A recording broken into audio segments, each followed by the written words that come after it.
Otep à tous, bienvenue sur la chaîne des panafricanistes par essence, par conviction et par excellence.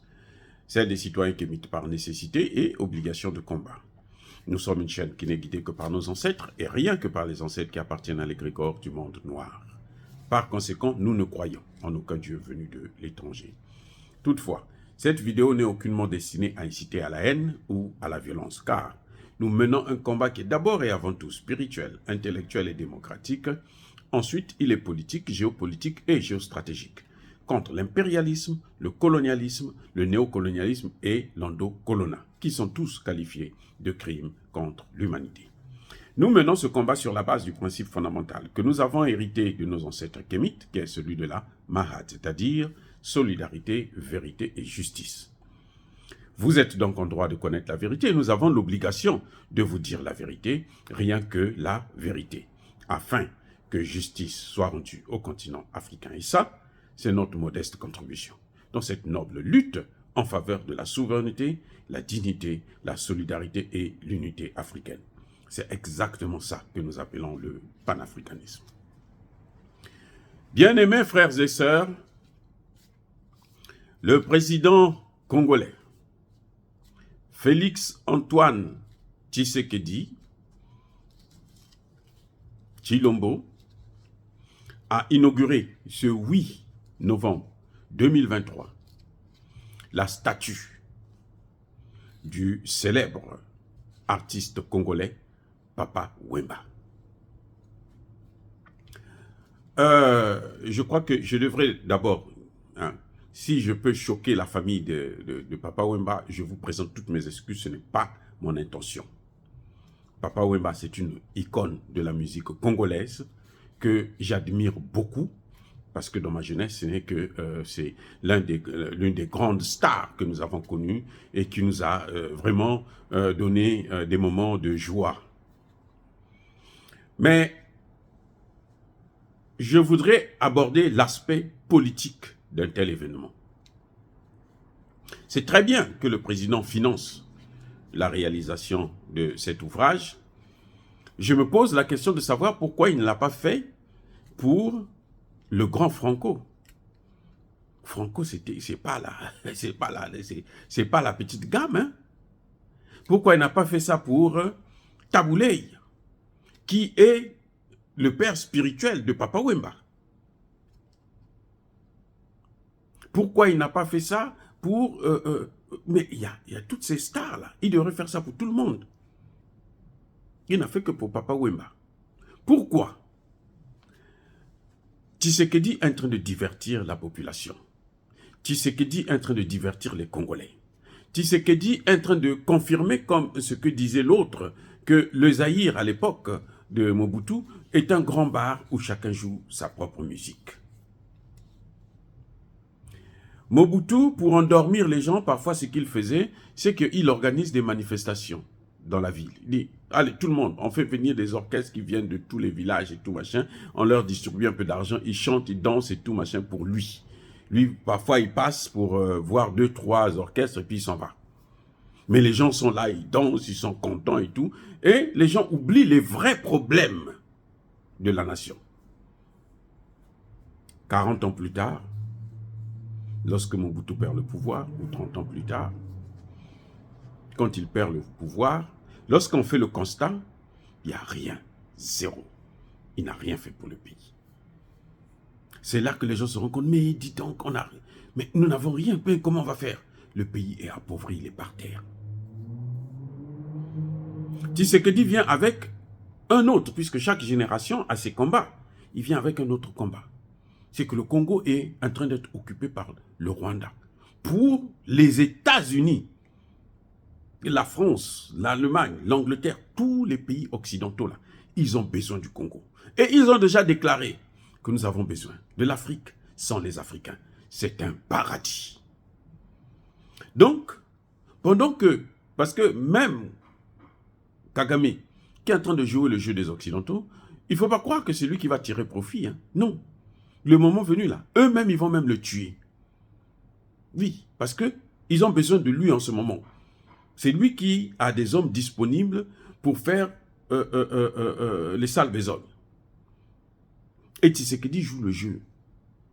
Tshisekedi est complice. Ce que vous voyez là, c'est un divertissement. C'est de la comédie. La priorité aujourd'hui au Congo, c'est la sécurité.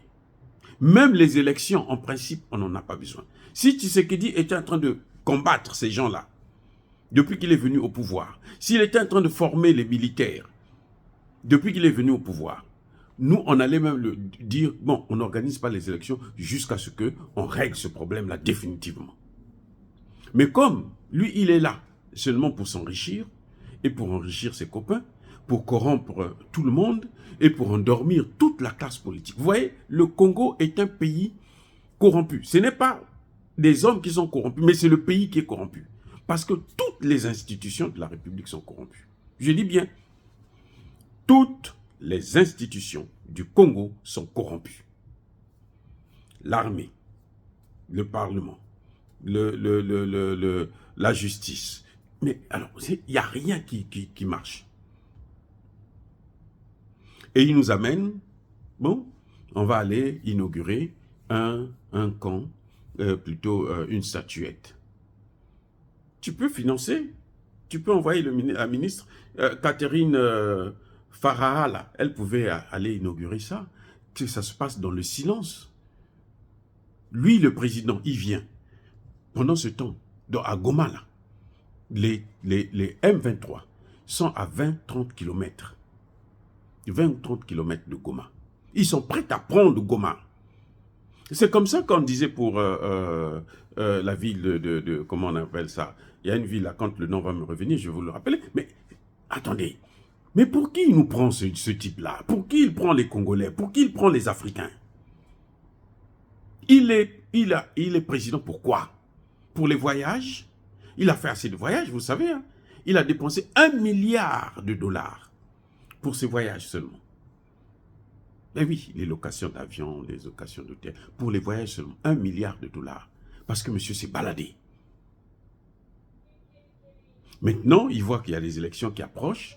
Non, il veut prendre cette jeunesse-là qui est désœuvrée, qui n'a rien, qui a tout perdu. Parce que, mais vous savez, les Parisiens, là, il y en a, c'est le pasteur, comment on l'appelle, il y a un pasteur congolais qui l'a évoqué, qui disait que les gens vendent des parcelles, les terrains, ils vendent complètement, juste pour qu'un enfant aille à Paris, pour aller danser, pour aller faire la musique, faire le Parisien.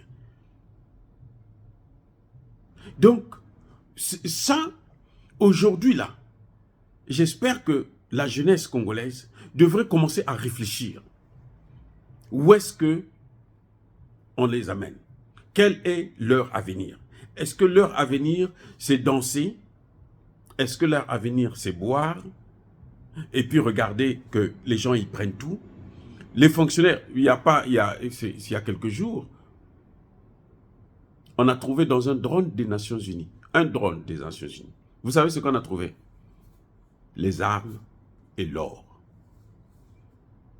qu'ils pillent. Donc, ils ne sont pas venus pour aider les Congolais. Ils sont venus pour piller. Et Tshisekedi le sait. Parce que s'il ne le sait pas, c'est qu'il n'est pas chef d'État. Des chefs d'État.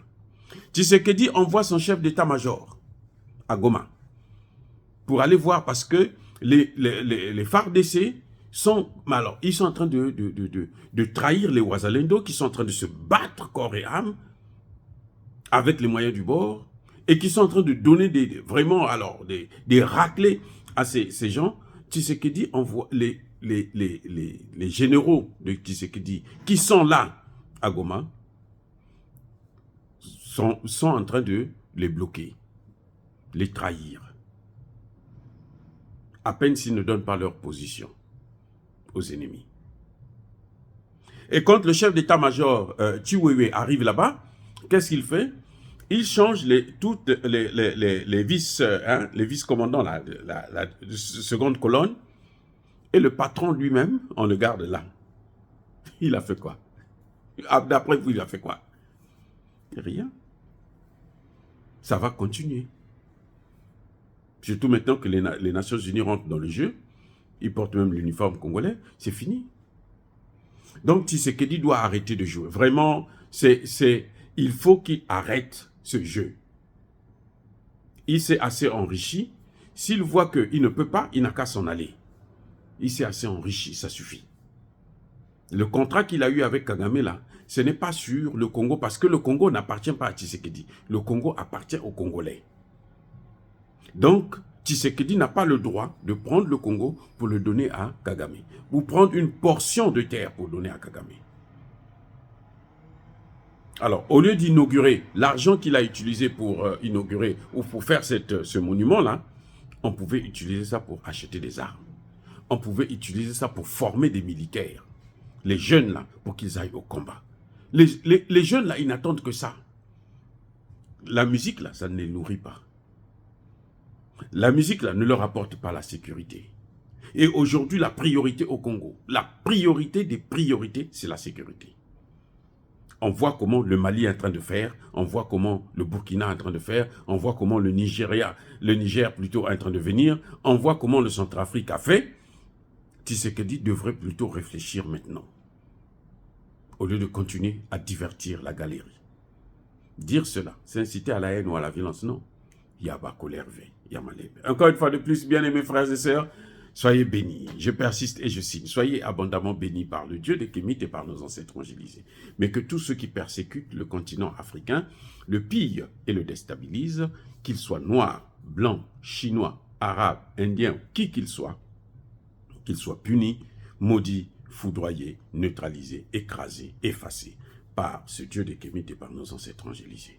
Vive l'Afrique éternelle, j'ai dit et j'assume.